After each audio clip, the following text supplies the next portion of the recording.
The Bible gives a warning to the man who is consistent. I know you're probably asking yourself, Don, aren't I supposed to be consistent?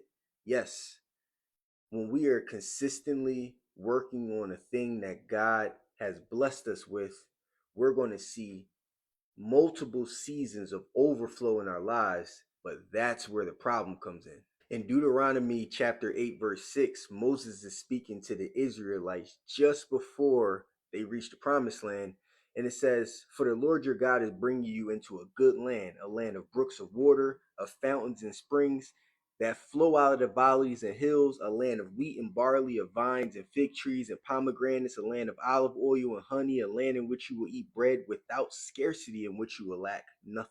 This promised land that the Israelites are about to walk into sounds pretty similar to what we're going to experience as men when we stay consistent on a thing that God called us to do. But then Moses hits them with a warning, and this is what you got to pay attention to right here, bro. It says, "Beware that you do not forget the Lord your God by not keeping his commandments, his judgments, and his statutes, which I command you today.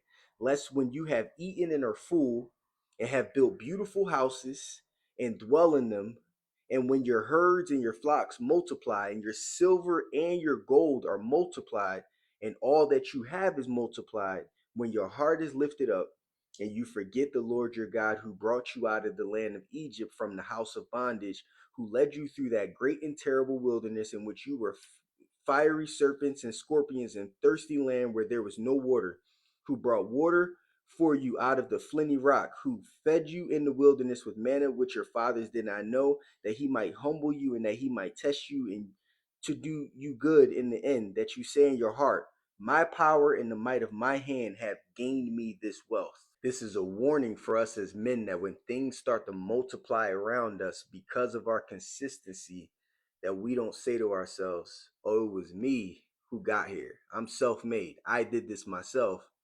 And we don't honor God for bringing us to this place. And when we don't honor God, when things have multiplied in our lives, here's what happens. "And you shall remember the Lord your God, for it is he who gives you power to get wealth, and that he may establish his covenant he swore to your fathers, as it is this day. Then it shall be, if you by any means forget the Lord your God and follow other gods and serve them and worship them, I testify against you this day that you shall surely perish." So the lesson is simple. Don't let your success make you forget about the one who gave it to you in the first place. Share this with a brother who needs it. And if you need daily accountability, join 28,000 men who are on the path to become leaders at mensbookclub.com.